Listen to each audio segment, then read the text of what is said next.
Assalamualaikum warahmatullahi wabarakatuh. Bismillahirrahmanirrahim. Nahmaduka ya ghafuru ya syakuru wa salli wa sallim barik ala sayyidina maulana wa ala alihi wa sahbihi asmain nama ba'du. Teng ngerso para keluarga besar Kiai Haji Akil Sirot wabil khusus teng wau niki pernah paman kalian kula. Dados gadah otoritas meksa. Tapi itu saya keren yang bihan malah pernah mbah, nggih pernah mbah, nggih putrine guru kula, niku dimanfaatno beliau, kayak gitu. Nggih sedanten para habaib wonten Mas Arif Kapolres sedanten ingkang kula hormati. Niki paling kula ngisi namung 20 menit niku mun top niku mun.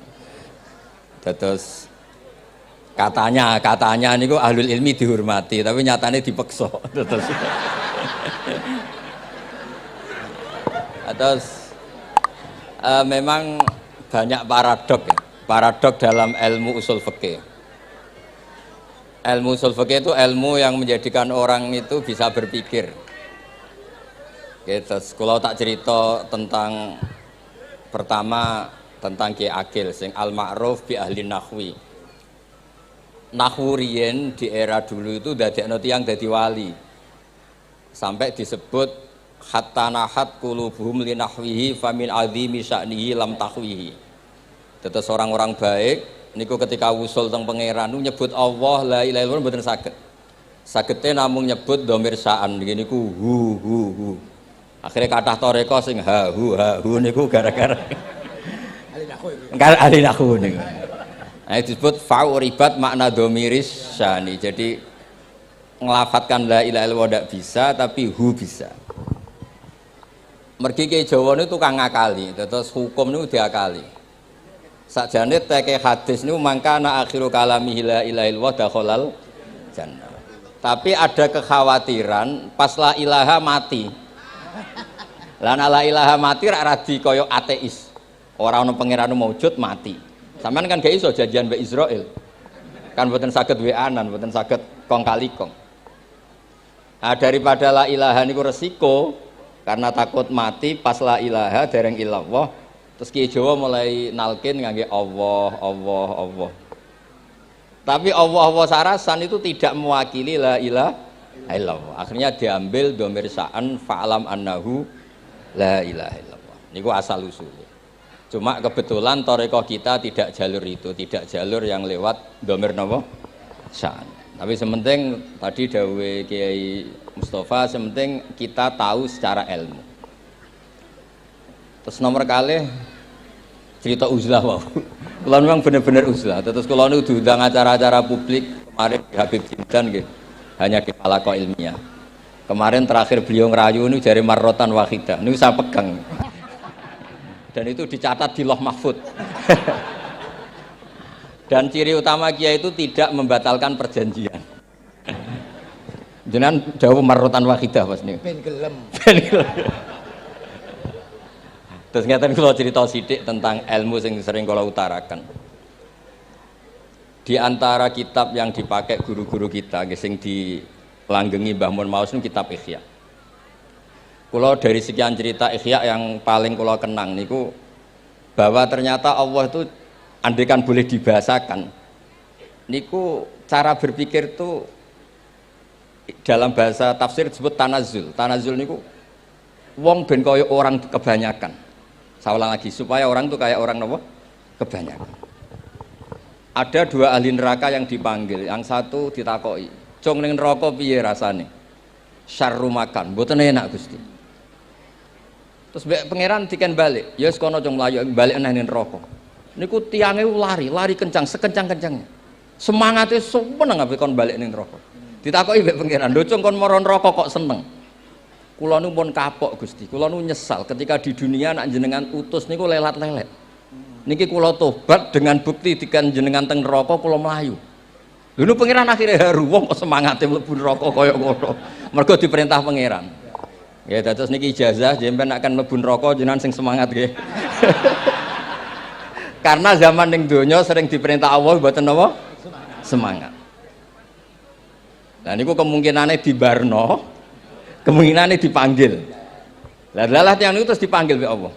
Ya wis kaya wong apik, tak kongkon nurut tenan, semangat tenan, terus diken mlebu swarga. Nah niki ijazah pertama nggih. Dinaken mlebu neraka sing napa? Semangat. Sing kedua niku dipanggil niku plengakan lelat-lelet. Kados kula diutus Gus Mus niki nelpon. Nelpon kula mboten purun akhire ning Bika jare matur Gus Subak. Turuti ya, aku diamuk Bika jare Bapak. Dados niki melibatkan sekian pihak untuk memaksa saya datang ke mriki. Aduh, repot wong kempek niku. Repot nyen repot. Mugi-mugi di sepuro ngoten. Yang kedua niku diken mlebu neraka malih ku lelat-lelet, ndelok pangeran mboten semangat. Ditakoki mbek pangeran. Kenapa kamu tidak semangat? Saya itu tidak pernah ngira jenengan yang baik sudah masukkan saya ke surga, kemudian jenengan nyuruh lagi saya ke neraka. Saya tidak pernah mengira engkau itu seperti itu. Terus Allah nggih, ana indadzoni abdibi. Ya ora apa-apa, swarga ya swarga. Ini dua ijazah untuk sampean supaya bisa masuk napa? Swarga. Terus kita tidak pernah tahu napa Gustofa ngundang kula nyenengno wong akeh ganjaran, napa meksa wong alim dosa, mboten ngerti kula carane. Karena dalam ilmu usul fikih, kembali ke usul fikih, kula nu gak ada khazanah kathah tentang debate pangeran kalian nabi ini. Kathah, mboten satu dua contoh di beberapa kitab tafsir. Suatu saat kula sering cerita niki, suatu saat Khalilur Rahman Ibrahim itu kedatangan Israel. Kamu mau apa? Mau matikan jenengan? Kata Nabi Ibrahim, Harro'aital khalil yumitu khalilah. Mosok aku kekasih pangeran dipateni, mosok orang yang dicintai membunuh yang dicintai. Orang yang mencintai seseorang kemudian membunuh yang dicintai. Ndak ada itu. Akhirnya Israel matur teng pangeran. Cara politiknya ngeten, wau sing cara lagi seneng ngendikan politik. Wani kiai lengser jare beliau. Ono. Nak kula niku ahli tauhid wis pancen kodok kodare ngoten mawon, dadi mboten berpikir ruwet-ruwet. Terus Israel kan mboten biasa logika, kayak kan malaikat itu SOP kan, mboten biasa logika. Akhirnya matur pangeran, kata Ibrahim, masa kekasih bunuh yang dikasih, masa yang mencintai bunuh yang dicintai. Tapi Ibrahim baru sadar ngadepi pangeran gitu, lebih pinter. Terus kan ketika Allah fakullahu, katakan ke Ibrahim, harlo aital khalil yakrohu ayal ko khalilah. Mosok jari seneng aku kok ketemu aku rawani. Jari seneng kok rawani ketemu. Lah niki sampean aku pengen mati, monggo ngake ilmu sing niki. Wong jari seneng pangeran kok rawani ketemu pangeran. Seneng seneng ketemu. Ibrahim seneng terus akhir. Yo mati saiki ora apa-apa mati saiki. Terus kedua, niki cerita karena ini pondok ilmu, orang harus biasa pakai logika usul fikih. Politik juga gitu. Nak kiai politik rawan kena syubhat. Tapi nak wong soleh ra oleh politik, kue ridho dipimpin wong fasik-fasik kabeh. Ya, mboten ngerti, mboten bener di pokoke ngoten. Yes, itu memang logika usul napa? Fikih. Logika usul napa? Fikih. Ketika Nabi Adam badhe didamel niku materinya saking bumi. Pertama sing diutus Jibril. Jibril ambekan qabdotan minal ardi, segenggam bumi. Saya mau bikin Adam, materinya dari bumi. Setelah datang ke bumi mau ngambil ista'adzat billah. Maksudnya ista'adzat billah, a'udzu billahi minka, saya berlindung Allah dari kamu. Antasinani. Kalau ngarepe Gustofa dari ahli nahwu terus kula niki tak goleki tenan pancen syanahu mun mutaaddi bi nafsi. Mungkin nek dibuli ku antusinani kok panjang nanti cerita. Saya ndak ingin bagian dari saya diambil, kok aku bolong. Iku cara bumi itu sudah masalah. Terus akhirnya Jibril kembali, ya Allah, dia berlindung kepada engkau maka saya lindungi. Allah membenarkan Jibril, Mikail juga sama. Tapi ketika Israel, ini Israel itu masalah memang. Ketika disuruh ngambil bumi, buminya ista'adat billah, tetap diambil. A'udzu billahi minka antasinani. Saya berlindung Allah supaya kamu tidak melukai saya, menciderai saya dengan mengambil bagian dari saya. Kata Israel, wa a'udzu billah alla unaffidhu amroh. Saya juga a'udzu billah diperintah Allah kok tidak kasil. Kudu kasil. Lah saya tidak tahu yang benar istihadnya Jibril apa istihadnya Israil. Terus memang sudut pandang. Makanya dulu ketika banyak pondok putri itu kiai-kiai kuno dulu itu menentang. Alasannya nggih, nak bojone jelas khawatir kiai ini kecobaan itu jelas. Tapi banyak kiai itu nggih khawatir tenan. Kecoba fitnatin nisa. Tapi ketika logikanya dibalik, apa kamu ridho para perempuan-perempuan muslimat itu tidak dapat pendidikan apa? Agama. Hanya karena orang soleh tidak punya nyali, tidak punya peduli mengajar. Tapi nggih saged diwalik. Ustaz-ustaz sing mane pas-pasan niku kowe ridho nak kecoba. Sampean milih mana? Ridho kecoba apa ridho bodoh? Nah, logika-logika usul fikih ini yang kemudian dipakai Wali Songo. Dipakai Wali Songo kemudian membiarkan sekian tradisi yang insya Allah itu salah sebetulnya, tapi tidak sebanding dengan asmane Allah Subhanahu wa Ta'ala. Misalnya begini, gini iki dirungokno mawon. Sampeyan ra paham mboten napa-napa. Sampeyan nak ra paham wis anggap ae tawadhu. Pantese wong awam yo ora paham, nak paham dadi kiai. Terus biasa mawon sampean nek ora paham aja tersiksa. Umpamane jenengan mboten kiai kok kon paham. Nah sampean pinter kados kula mestine ora ngrungokno, semangate hasud. Terus rivalitas perkara. Nah cara Mbah Mun nak cerita ngoten, dhisik ke zaman bodho iku angger kiai mbok cucup. Bareng padha kiai niku koyok saingan. Niku pun sunatullah ndak bisa dihindari, niku pun sunatullah. Terus kembali lagi ya, logika-logika usul fikih niku dipakai oleh Wali Songo. Ngeten ada cerita ini rungok nonton. Itu sudah saya cek di beberapa riwayat termasuk di Musnad Imam Ahmad. Ada orang ini bukti teorinya Wali Songo itu benar. Wonten tiyang gadah kesalahan. Niku dokumen kesalahan niku maddul basor sepanjang mata melihat. Wes ngoten jumlahnya 99 bok. Kayak apa banyaknya? Per bok maddul basor sepanjang mata nopo melihat. Ketika dia ditanya Allah itu kalau tanya demokratis. Adzolamat kakatabati. Jangan-jangan malaikat saya sentimen. Kalau kamu jelek ditulis, kalau baik enggak? Enggak Gusti. Afalaka udhurun. Jangan-jangan kamu saat salah itu punya alasan? Enggak Gusti. Ya memang salah. Tapi kata Allah, sudah kamu tenang saja. Kamu punya ini. Itu hanya satu bok.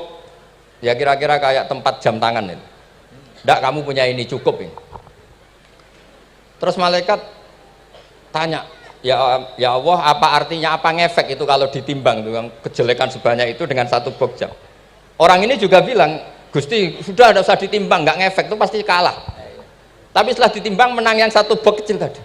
Karena di situ ada la ilaha illallah Muhammadur Rasulullah. Jadi malaikat diancam sama Allah, kamu berani tidak mempertimbangkan nama saya? Apapun banyaknya box itu dosa itu tidak saya. Kalau ini la ilaha illallah itu nama saya. Kamu berani tidak mempertimbangkan nama saya? Ya tidak berani Gusti, ya harus dimenangkan. Nah itu semalannya kalau pengajian ini ya ono ikhtilatur rijal wan nisa, tapi baru kayak ngaji di sepuro. Ya aja muni halal tapi ya aja muni terus gak ono faedahe. Di sepuro insyaallah. Karena kalau nuruti harus steril halal itu kayaknya tidak bisa. Terus di situ ditutup fala yaskulu ma asmillahi ta'ala syai'un. Dibanding asmane Allah Ta'ala sesuatu itu tidak ada nilainya, pasti menang Allah Ta'ala. Sehingga banyak ulama ngendikan kowe nak bar dosa, bar salah maca iki. Dan kalau Anda dosa misalnya catatannya satu box terus di bawah ada astagfirullah, malaikat ditanya sama Allah, kamu berani tidak mempertimbangkan nama saya disebut di situ? Nah saya ini ribuan orang yang ngundang, saya berani mengabaikan. Bareng ana wong ngaku mbah ya mbah tenan wae. Ya terus ngoten, kowe wani gak mempertimbangkan Gustofa sing mantune Mbah Maimun. Ya. Semoga cara pandang malaikat nanti seperti itu. Tapi nanti kalau malaikat cara pandang, mbah kok tukang meksa putu. Itu mbah model opo. Nah saya ini sudah ngalah satu kali. Berikutnya logika kedua yang insya Allah terbangun di kalangan malaikat, yaitu mbah ora oleh meksa napa? Putu. Ning dinggon mbah yang baik putune dolanan di Barno. Ini ora. Putu lagi asik-asik dolanan. Rene. Kon nyapu. Nah, itu udah jenis mbah yang baik. Terus kula suwun lah ngaji usul fikih yang serius karena itu menjadikan kita bermartabat. Kula niku sering lepas jenazah tangga-tangga kula nggih penggene delok TV, nak bengi nggih ngelamun, ngayal sugih, kadang yo ngapalo tikus sing liwat dhuwure saking ora ana penggawean. Tapi kula nang lepas jenazah ini orang baik. Sampai bojone protes, "HP opo lho Gus angger bengi iku mau ngelamun ngitung tikus liwat, ngitung apa." Terus kula matur, ngitunge aja ngono, ngitunge tarokal ma'asiyah. Wong ning omah itu artinya tidak dugem, tidak melakoni maksiat. Itulah yang menjadikan usul fikih itu ilmu yang sangat terhormat. Coba kalau Anda jadi pakar usul fikih kayak saya, mengkaji betul usul fikih. Orang tidur semalaman jangan bahasakan tarokat tahajud, wa tarokal witro, wa taroka qiyamal lail. Tapi bahasakan taroka zina, wa tarokal ghibah, wa taroka kada wa kada minal ma'asi. Keren buatan? Keren. Kalau kamu udah ahli usul fikih maka kiai kok amen turu. Kiai kok guyon suwengi. Lu kiai guyon suwengi itu melawan. Kiai itu ustaz juga manusia. Karena bengi iku ya kepen nonton. Tapi kan mboten pantes. Akhirnya korbannya santri ini dijak guyon gak jelas. Lah apel ning rodo ya ora pantes. Ngelawan nafsu itu berat. Carane ya dilalek-lalekno guyon niku. Lah muga-muga malaikat kabeh ahli usul fikih nganggep ngono iku perlawanan terhadap keinginan apa maksiat. Malaikat ngaji ora. Makanya itu disebut di kitab usul fikih Tanghubul Usul itu izma min mubahin illa wa yatahaqqaqu bihi tarku haramim ma fa yalzamu minas sukun tarkul qatli wa minas sukut tarkul ghibah. Tidak ada sesuatu yang mubah kecuali saat Anda lakukan, saat itu juga Anda meninggalkan keharaman. Maka sebetulnya mubah ini punya nilai yang luar biasa yaitu tarkul haram atau tarkul ma'asi. Jadi sawangane sampean nang omah kukar-kukur, mlebu metu, kukar-kukur meneh, mlebu metu, bariku turu angop, ngorok. Nah, semoga malaikat ini al-usuli sehingga ngitung itu hadza tarokal ma'asiyah kullaha. Hebat. Ini orang yang tinggal napa? Maksiat. Tapi nak malaikat itu jenis rada ekstrim. Alumni kempek suwengi ra tahajud ora witir ku alumni opo? Mulane kalau niku ngaji usul fikih terus supaya diperdengarkan ke malaikat. Supaya teorinya pakai usul napa? Fikih. Jadi kalau melihat kita melakukan mubah niku dihitung tarkul napa? Ma'as. Nah, ini pentingnya ngaji. Kula nate ditanya sama seorang dosen. Gus, masa iya Quran yang katanya mutu semutu-mutunya kemudian ada ayat kulu washrobu. Mosok urusan mangan, nggak usah disuruh orang juga makan. Terus kualitasnya kulu washrobu itu di mana? Terus kalau jawab, terus sorokan yang penting wopo rapat utawa seminar.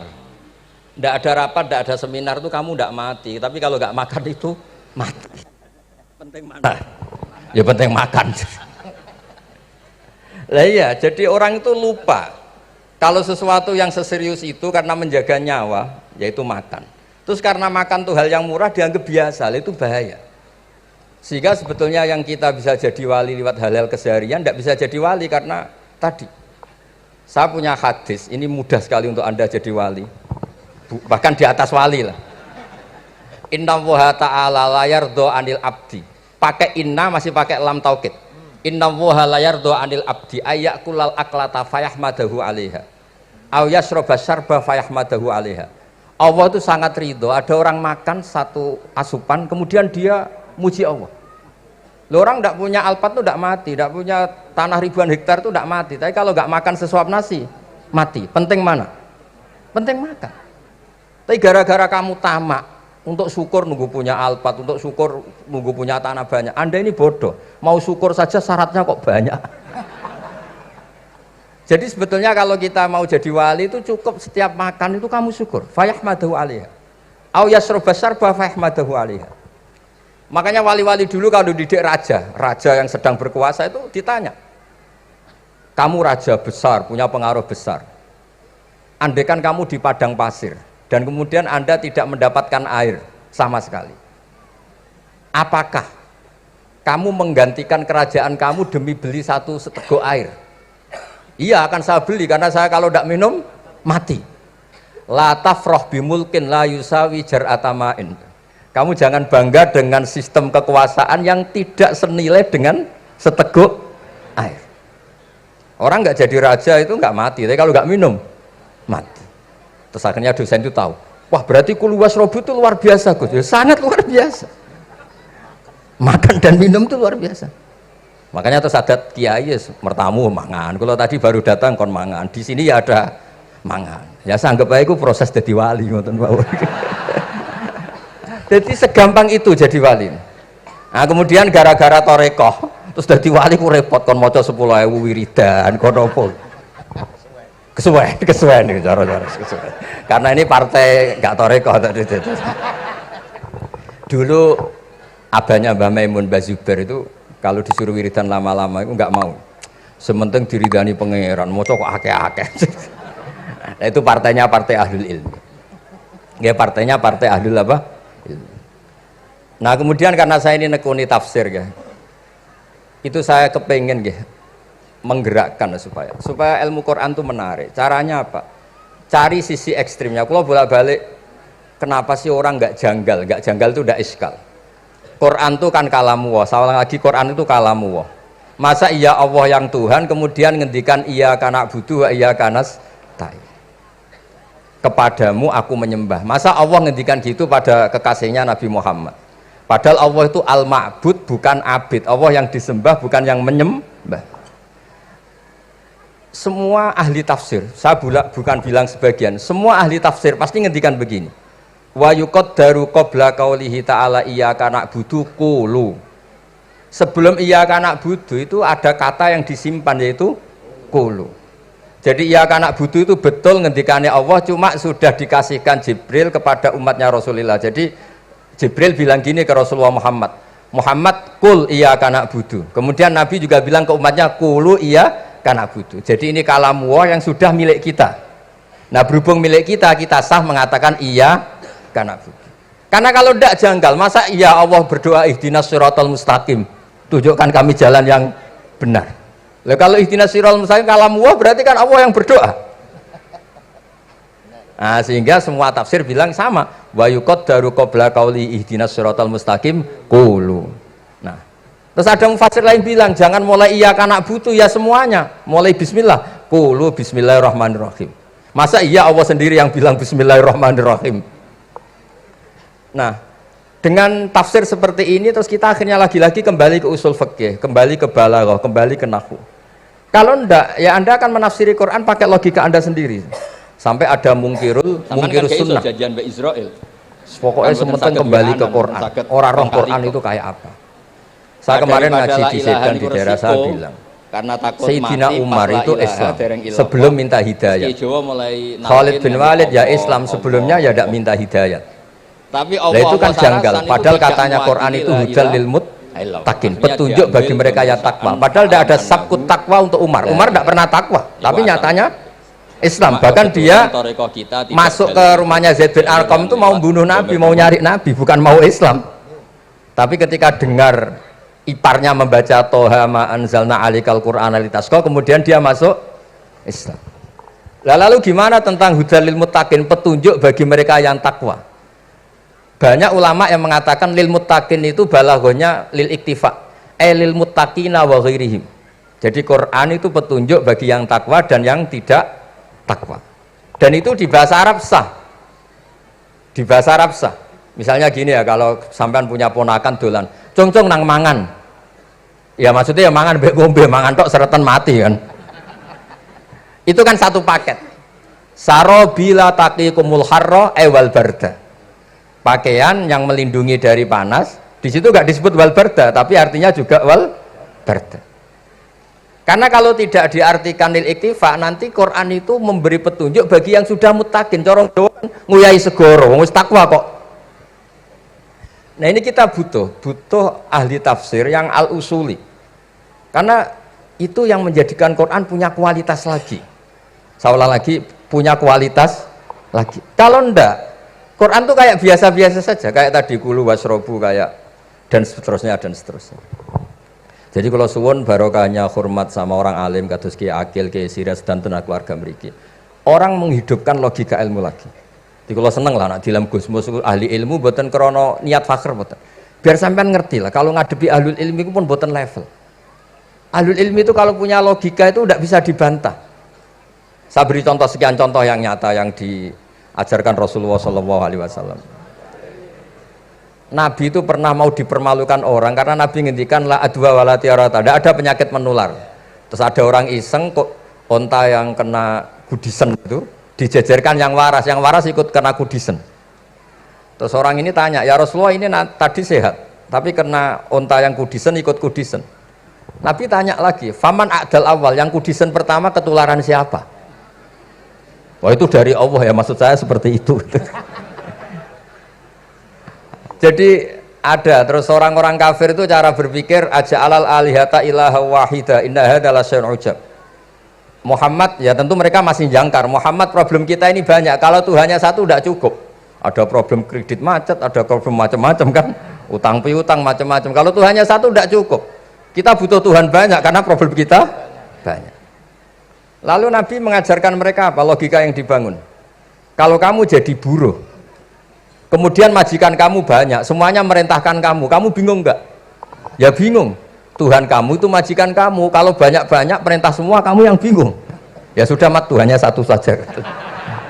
Itu disebut darabawa masalah rojulan fihi syuraka umutasakisuna wa rojulan salamal lirrajul. Nah, sekarang itu kita ini mulai kehilangan fatonahnya Rasulullah SAW. Nabi dulu itu kalau nerangkan ilmu itu logikanya gampang sekali. Logika yang dibangun tuh gampang sekali. Ada orang cerita, ya Rasulullah saya ini ada sekian anak saya, yang paling saya cintai satu. Apa saya boleh melebihkan yang paling saya sayangi dalam pemberian? Nabi jawabannya itu tidak langsung jangan enggak. Apakah kamu berharap bahwa mereka semuanya baik ke kamu? Iya, semuanya saya ingin baik ke saya. Ya kalau gitu jangan. Kan tidak fair kita mengunggulkan yang satu, melebihkan yang satu, sementara kita berharap semuanya baik. Itu tidak fair kata Nabi. Jadi dulu Nabi itu, terus ini yang cerita fikih. Dulu Ahlul Madinah itu mangga, itu masih pentil sudah dijual. Pentil dijual harganya 2 juta. Masa iya pentil harganya 2 juta? Karena dengan asumsi sudah jadi mangga. Tapi ketika Nabi datang di Medina dan penduduk Medina itu abkhosna sikailan, orang paling buruk dalam pertimbangan dalam jual beli. Nabi cara ngendikan itu unik. Aro'aitum lau anna waha yamna'us samra fabima yastakhillu ahadukum mala akhi. Kalau pentil ini ternyata kena angin terus kemudian tidak jadi buah, lalu kamu nerima uang 2 juta itu atas nama apa? Atas nama beli pelem, nyatanya belum jadi mangga. Mosok kalau pentil seharga 2 juta. Semenjak itu terus Ahlul Madinah sadar kalau jual buah itu nunggu ba'da buduwi solahiyah, setelah samroh ini berbentuk. Tapi Nabi tetap ngendikannya pakai logika. Nah, sekarang banyak kiai yang sidik-sidik neraka. Sebenarnya Nabi itu ngajari logika. Ada pemuda dia itu hipersek, mau masuk Islam tapi tetap boleh bebas. Saya ini ingin Islam tapi jangan larang seks bebas. Wah itu sahabat semuanya melarang ketemu Nabi karena ini ngawur betul, masa pamit Islam kok. Tapi setelah gaduh, Nabi tanya, kenapa gaduh? Ada pemuda mau masuk Islam tapi yasta'izinu fi zina, dia minta izin supaya tetap boleh zina. Kata Nabi, suruh ke saya ke sini. Setelah datang di depan Rasulullah, logika yang dibangun Nabi itu luar biasa. Atuhibbuhu li bintik. Kamu suka punya anak putri kemudian jadi demenannya orang laki-laki hidung belang? Ya enggak, saya bunuh orang itu. Andaikan itu ke ibu kamu, saya bunuh orang itu. Atuhibbuhu li bintik, atuhibbuhu li ummik, atuhibbuhu li ukhtik, atuhibbuhu li kholatik. Kamu suka punya anak putri yang jadi demenannya orang? Ya tidak suka ya Rasulullah. Kamu suka kalau punya ibu didemeni orang banyak? Ya tidak suka Nabi. Sampai otaknya itu yastakbihu zina, sehingga otaknya itu wah zina itu buruk betul. Akhirnya ya Rasulullah sudah saya mau se-Islam tanpa zina-zina. Karena logika yang dibangun Nabi itu luar Biasa. Nabi pertama mengingatkan, atuhibbuhu li bintik, atuhibbuhu li ummik, atuhibbuhu li ukhtik, atuhibbuhu li kholatik. Sampai dia ini nggak bisa apa-apa. Sudah Nabi, sudah. Jadi logika ini yang harus kita waris. Lagi-lagi kembali yang bisa waris itu ahlul ilm. Sama itu kan kayak diskusinya Nabi Yahya dan Nabi Isa. Nabi Yahya itu suka berkawan orang-orang soleh. Setiap berkunjung di mana itu nyari yang orang-orang soleh. Ditanya kenapa kamu berkawan orang soleh? Ya berkawan orang soleh itu asik. Tapi kalau Nabi Isa enggak. Kalau ada desa-desa yang masih hitam, masih merah itu dikunjungi, kemudian dibina. Ditanya sama Nabi Yahya, lima anda tanzilu ala syirarin nas. Kok kamu kumpul orang-orang yang kayak gitu? Jawabnya beliau, innama ana tabibun udawil mardo. Di mana-mana Nabi itu ya dokter. Di mana-mana dokter nyembuhkan yang sakit. Jadi dulu logika kebalikan itu dibangun, sehingga dulu ulama khilaf itu ikhtilaful a'immah apa? Rahmah. Masyhur itu. Saya sering cerita dan itu ada di kitab Khilyatul Auliya. Nabi Yahya itu lebih ceria. Nabi Isa itu agak sering cemburut. Atau kebalikannya, pokoknya yang satu tuh mali aro ka'abisan. Ka'annaka taqnatu mir rahmatillah. Kamu kok sering cemburut, seakan-akan rahmat Allah itu terbatas, wong kok ora iso syukur. Yang satu gojlok, mali aroka dohikan ka'annaka ta'manu mim makrillah. Kowe kok guya-guyu, kok is bebas kon neraka wae gitu. Nah, sehingga ya itu tadi sudut pandang.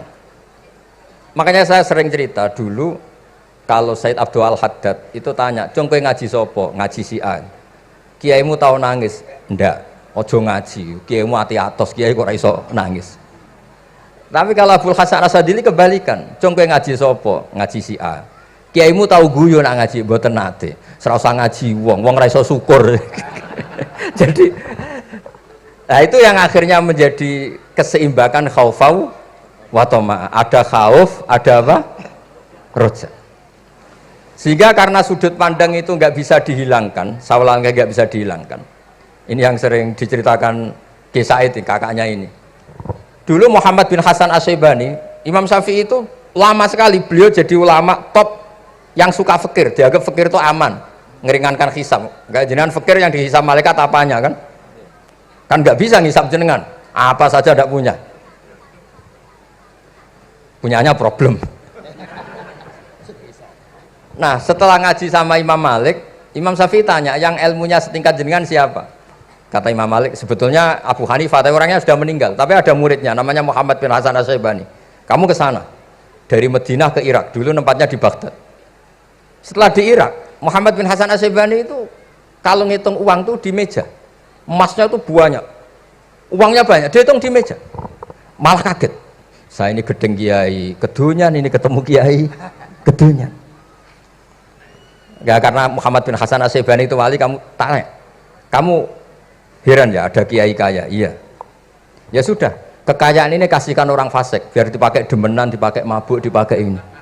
Terus, ya jangan, kalau kena orang fasik bahaya, jenengan saja. Semenjak itu Imam Syafi'i mulai rodok seneng duit. Jadi ada ceritanya, kok diangen-angen, nah terus keterusan umatnya kayak gini-gini itu. Jadi ini cerita nopo istihad apa? Cerita nopo istihad. Sama pangkat juga sama. Gue seneng nak wong soleh-soleh tidak ikut ngurus negara ini. Mau dikemanakan negara ini. Tapi ada yang berpikir, gue seneng nak wong soleh terkontaminasi. Ya sudah monggo. Sing isra payu jabat, nggih berpikir zuhud. Sing payu ya berpikir politik. Yang penting semuanya itu berdasar ilmu. Yang penting itu semuanya berdasar apa? Ilmu. Karena ilmu ini basis yang paling diridani Allah Subhanahu wa ta'ala. Masyhur itu di Ihya sering diceritakan Imam Ghazali, ana alim uhibbu kulla alim. Kata Allah, saya ini alim dan sangat mencintai orang alim. Karena orang alim ini yang tahu perspektif. Orang yang ngiranya, saya ulang lagi, yang ngiranya itu enggak ilmiah. Di depan orang alim itu sangat-sangat apa? Ilmiah. Yaitu tadi misalnya ada ayat wa min ayatihi manamukum bil laili wan nahar. Masa iya tidur yang ngorok semua turunnya secara jelas kok jadi wamin ayati. Tanyakan ahli medis, sistem tubuh kita kalau nggak tidur tuh kayak apa rusaknya. Dan toat pas-pasan ini satu-satunya solusi ya turu. bengi ngempet kepen delok dangdut, delok dugem. Barang turu jebule esuk wis bar, alhamdulillah. Cara melek iman kamu seberapa? Tarikan-tarikan maksiat posisi kamu terjaga bisa kalah kan? Tapi kalau tidur sukses kan tarkul maksinya. Nah, karena tidur itu sukses menghilangkan maksiat disebut wa min ayatihi manamukum billaili wan nahar. Sampai Imam Ghazali ngendikan di makalah itu, sehingga nanti ibadahnya umat ini di akhir zaman an-naumu, ibadah terbaiknya itu tidur. Nanti mulane maksud kula ngeten lho. Sampeyan anut jalur wong alim dia turu ya ibadah, tengok-tengok ya ibadah, jagongan nggih ibadah, gojol-gojolkan ambek kanca nggih napa? Ibadah. Karena ini semuanya kul bi fadlillah bi rahmati fa bidzalika napa? Falyafrahu. Tapi kalau kamu tidak punya basis ilmu, adanya suudzon. Kiai kok jagongan guyon sewengi kiai opo? Kiai kok turu sewengi ku kiai. Karena basisnya ada ilmu. Padahal jelas ketika Rasulullah bikin urutan kebaikan, pertama Nabi ngendikan kamu menolong orang. Jika tidak bisa, terakhir Nabi ngendikan takufu syarraka anin nas fa innaha shadaqatun minka ala nafsik. Tadi beliau juga cerita di nasihat Imam Mun, idza lam tuhsin fala tusi. Kalau tidak bisa berbuat baik, setidaknya kamu tidak berbuat jelek sama orang lain. Dan potongan ini paling gampang apa? Tidur kan? Wis sampean nak turu wis ra zina, ra maling, ra ngrasani wong wis ora tusi.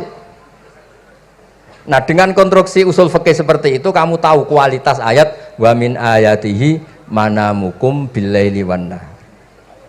Ya sama, ternyata makan itu yang menjaga nyawa, ternyata makan itu yang menjadikan syukur. Kalau kamu nggak percaya puasa, sama nak poso gedang goreng itu mewah, gedang goreng itu mewah, air satu teguk itu mewah. Makanya kalau lama dulu ada santri kepengen mangan enak, ya saya ingin mangan enak gini-gini, caranya gimana? Itu rumusnya ada sate, ada mie ayam. Idamuhu alju, kalau kamu ingin enak lauknya itu lapar. Ya kita kalau puasa itu semuanya kan enak. Nah itu lagi-lagi basisnya itu ilmu.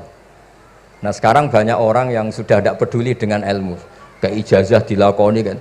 Jadi kayak wiridan la ilaha illallah itu sebetulnya harus dibarengi dengan ilmu. Ini yang terakhir supaya nggak lama-lama. La ilaha illallah itu basisnya ilmu. Surga yang begitu mewah itu dibikin juga bagi yang melafadzkan la ilaha illallah. Neraka yang begitu ekstrim, sampai kalau benda dijatuhkan dari atas ke neraka itu sampai bawah nunggu 70 tahun. Bisa kamu bayangkan kalau kamu di dalam naiknya susah itu. Ini dijatuhkan ke neraka itu sampai bawah nunggu berapa? 70 tahun. Loh, neraka sebegitu ekstrim itu dibikin untuk yang menolak la ilaha illallah. Berarti kalimat ini kalimat spesial. Kalimat yang neraka dibikin ya atas nama itu yang menolak, surga dibikin juga atas nama itu yang menerima.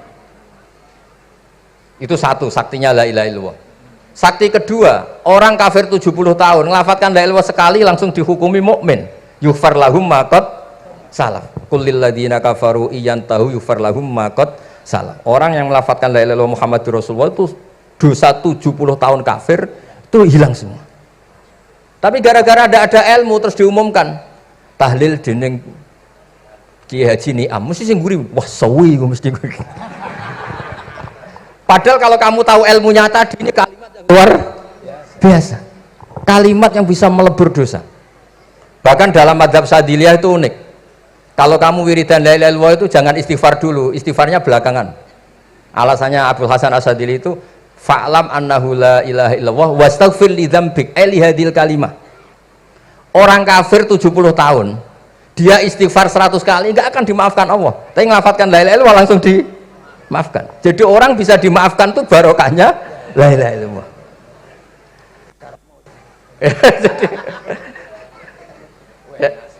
Ya kan? Jadi orang kafir 70 tahun wirid istighfar 100 kali atau 1000 kali dimaafkan enggak? Enggak kan? Tapi kalau membaca la ilaha illallah dimaafkan. Jadi istighfar tuh ngefek positif itu kalau dibarengi la ilaha illallah. Makanya wastaghfir li dzambika bihadil kalimah. Kamu boleh istighfar berdasar hadhil kalimah, berdasar la ilaha illallah. Tapi terus kemudian ya thariqah itu banyak, itu urusan rasa. Justru karena la ilaha illallah kalimat thayyibah, harus disucikan dulu. Caranya istighfar dulu. Nah itu urusan monggo lah. Tapi apapun itu basisnya harus napa? Ilmu. Basisnya harus ilmu. Jangan malah sentimen. Wong di kuburan wiridan la ilaha dihukumi kafir. Nah, itu kan aneh. Wong kalimat ini yang kafir saja menjadi muslim, sekarang yang muslim menjadi kafir. Itu paham kok seaneh itu itu kan. Ya karena basisnya ada ilmu tadi. Coba kalau basisnya ilmu. Itu kan aneh betul. Hadil kalimah kalimatun soro bihal kafiru musliman. Fakaifa sorol muslimu bidzalika kafiron. Ini kalimat yang kafir saja menjadi muslim. Masa dengan kalimat yang sama yang muslim menjadi aneh gak? Aneh. Jadi kalau suwon pokoknya basis ilmu harus sekuat-kuat. Ini caranya gini nagih kiai kon sregep mulang ojo politik terus.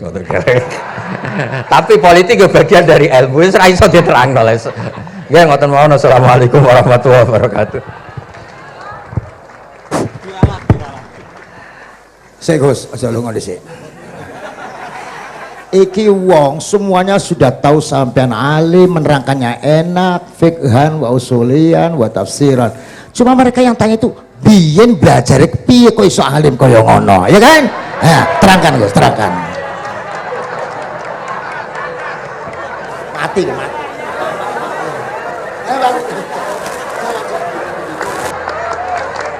Setuju kan? Setuju?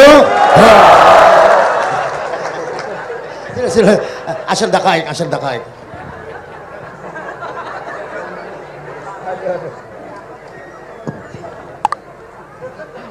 Andaikan pertanyaan itu ke Mbah Mun, mungkin jawabnya gurune sopo.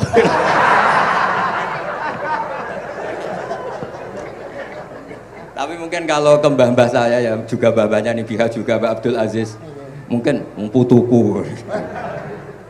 Tapi kalau saya ingin cerita tentang saya paling ya aku sregep. Yang jelas tuh dari kafadlu yuti apa mayas. Tapi gini, kalau ini menghormati bahasa saya ini, kalau ijazah begini, dulu Mbak Mun tuh sering cerita juga bahasa. Kayak nak kepengen ngalim ku sinau sedurunge ngaji. Ya. Misalnya kamu ngaji takrib atau ngaji wahab sama Mbah Mun, kamu baca dulu sebelum ngaji. Nah, setelah dibaca, misalnya kamu baca rofa, kok Mbah Mun baca jer, kamu baca jer, Mbah Mun baca rofa, berarti goblok tulen. Karena semua teori Anda kok salah.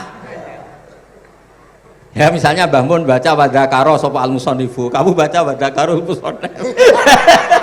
Berarti kan goblok banget itu. Ya kan ada cerita gitu, ada orang tuh nggak tahu betul, Gus maknanya lam tardiman itu apa? Lam tardiman. Dicari di kamus itu udah ada, ternyata itu di head lam tarodaman. Dia baca satu lam tardimannya dicari di kamus sampai hidup mati lagi agak ada.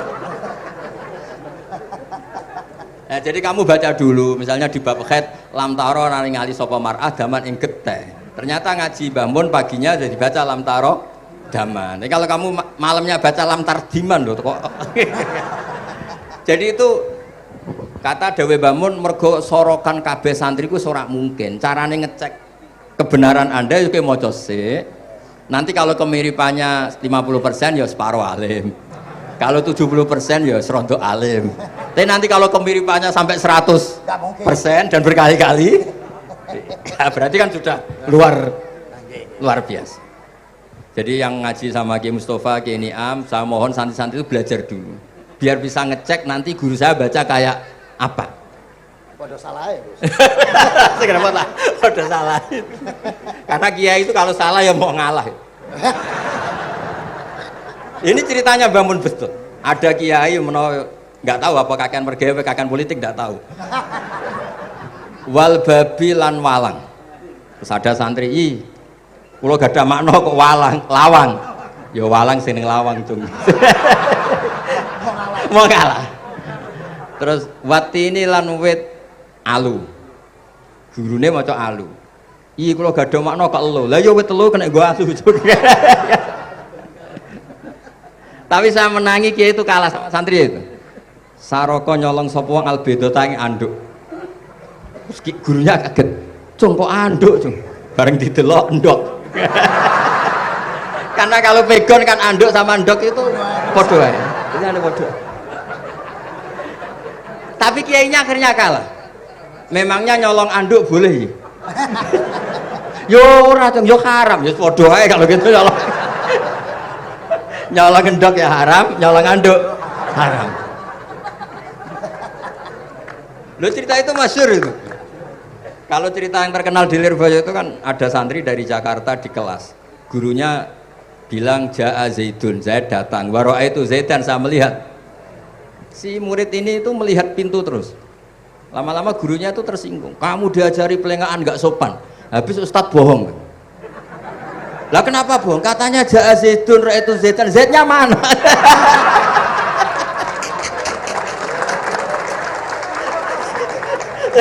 Dia gak ngerti. Zaid datang, saya melihat. Mana orangnya kok dibahas-bahas terus itu. Ya, jadi yang serius tadi, kalau sampean ingin nguji kualitas Anda, makanya saya dulu itu pede baca kitab di depan bangun karena ya ngecek. Dan dulu itu Gus Zofur, Gus Kamil sebelum ngaji ya itu mesti sinau sama saya. Nanti ketika bangun baca tadi, kalau kemiripannya kita 90% ya bagus, syukur-syukur sampai 100. Dan itu terulang sampai Wahab Hatam, Jamul Jami' Hatam, sehingga kita tahu. Jadi kalau diskusi kita kok salah ya tahu, kalau benar ya tahu, kalau tahqiq ya tahu. Biasanya kalau tahqiq itu bangun karena takut menyalahkan kiai-kiai Jawa. Kalau baca 2 kali, misalnya begini, Yasmalu, kadang diwaca Yasmilu ora apa-apa nggih Jawa wae gitu. Karena kalau kita memaksakan sampai benar seperti di kamus, kayaknya kalau kiai Jawa itu berat sekali. Dumeli bojo bolak-balik mesti ora goblok wis apik lah. Karena kalau baca tahqiq itu kan butuh kamus. Yang benar itu Yasmalu misalnya.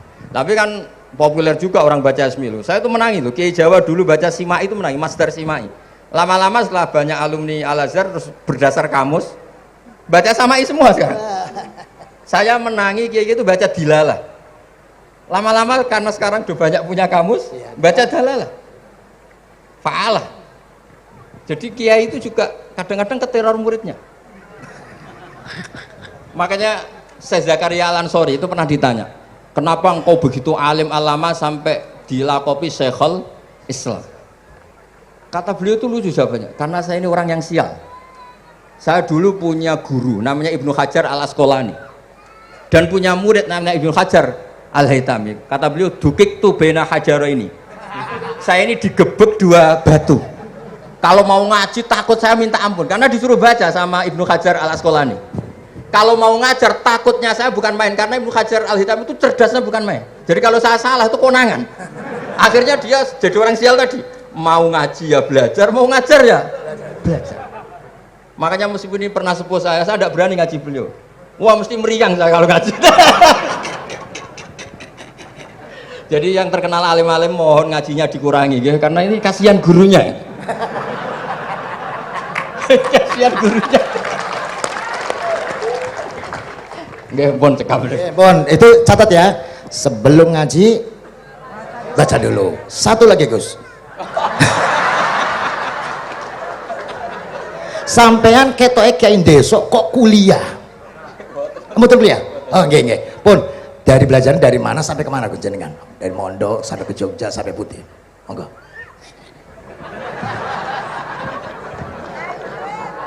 Ini karena sesuai kontrak, nggak boleh nyulayani janji sekali aja Sekali tak tekno Gus. Jadi sebetulnya kalau di ilmu, saya kan sering ketemu ahli geologi, ahli sosiologi. Sebetulnya di ilmu kita, saya kan lama di Jogja dan itu yang saya pakai juga ilmu zaman di pesantren. Misalnya sosiologi itu kan ada mukadimahnya Ibnu Khaldun. Itu kan teorinya luar biasa. Misalnya begini, kenapa Rasulullah itu harus dari suku Quraisy, suku yang sangat terhormat di Mekah? Itu secara teori sosiologi loh, bukan teori nubuah. Kata Ibnu Khaldun, Nabi itu mesti final dzori kaumi itu aneh. Saya ulang lagi, Nabi itu final dzori kaumi pasti aneh. Nah masa aneh-aneh ini ditoleransi oleh umatnya karena beliau dari suku yang terhormat. Coba kalau dia dari suku, beliau dari suku yang hina, pasti pas aneh-aneh langsung diadili. Ya kalau di NU lah, ndak Gus Dur kok bikin aneh-aneh di NU kan langsung tuntas. Tapi berhubung Gus Dur cucu Mbah Hasyim, orang itu mentoleransi, bahkan mengira jangan-jangan teori beliau lebih baik ketimbang kita. Nah makanya terus kata Ibnu Khaldun, ma ba'atsawu nabiyan illa fi mana'atin min qaumin, tidak ada nabi diutus kecuali dari kaum terbaik, supaya masa-masa transisi ini nggak ada perlawanan. Nah itu namanya sosiologi. Sehingga beliau ngendikan, ini versi tarikh bukan versi Ibnu Khaldun saja. Ketika sahabat disuruh hijrah karena disakiti orang kafir Quraisy, lah engkau sendiri ya Rasulullah, saya ini orang Quraisy, nggak akan ngalami yang seperti Anda alami. Nah itu namanya sosiologi. Begitu juga matematika. Saya sering ketemu pakar matematika dari UI, dari UGM. Misalnya bilang zakat kan 2,5% misalnya zakat tijar. Saya bilang kalau ngitung itu porogapit, padahal kita zaman sekolah porogapit itu pantangan. Tapi saya bilang saya punya matematika lebih cepat. Apa itu Pak Ba? Kalau manggil saya Pak Ba. Kalau di kitab disebut rubu'ul usyur apa? Jadi bertahap. Misalnya 1 juta, usurnya akan 100.000. Setelah 100.000 rubuknya 25.000. Itu kita tidak usah pakai catatan bisa. Nah itu matematika Arab. Makanya orang Arab tuh nggak bisa nulis, tapi matematikanya cepat karena bertahap. Misalnya 1 miliar ya cari aja usurnya 100 juta. Berarti rubuknya 25 juta. Berarti 2,5-nya 1 miliar itu 25 juta. Tapi kalau orang Arab bilang itu rubul usur. Diusurkan dulu baru dirubuk. Misalnya 6, 2/3 6 berapa? Orang Arab bilang sulusan. 6 sulusnya 2. Sulus 2 kali berarti 4. Sama misalnya zakat zuro. Zakat zuro itu kan al usyur sama nisful usyur. Berarti misalnya kalau tidak disirami ya, tidak biaya, zakatnya itu 10%, berarti per 100 10. Nah sekarang kalau 10 ini kan berarti 1/10. Lah nanti kalau disirami pakai biaya namanya nisul usyur, berarti 5. Jadi orang Arab itu nggak mau langsung bilang 5, karena kalau 100 dibagi 5 itu apa jadi 5 itu mikirnya panjang. Jadi diusurkan dulu terus nanti dibilangkan nisful usyur. Nah, jadi ilmu khazanah kita ini sudah luar biasa. Nah, itu makanya terus orang Arab kalau ngitung matematika itu tidak usah tulisan, tidak usah porogapit karena bertahap tadi. Jadi misalnya 2,5 bahasannya apa? Rubu'ul usyur. 1 miliar usurnya berapa? 100. Rubuknya berapa? 25. Nah ini semoga buatan ngengkari janji. Wassalamualaikum warahmatullahi wabarakatuh.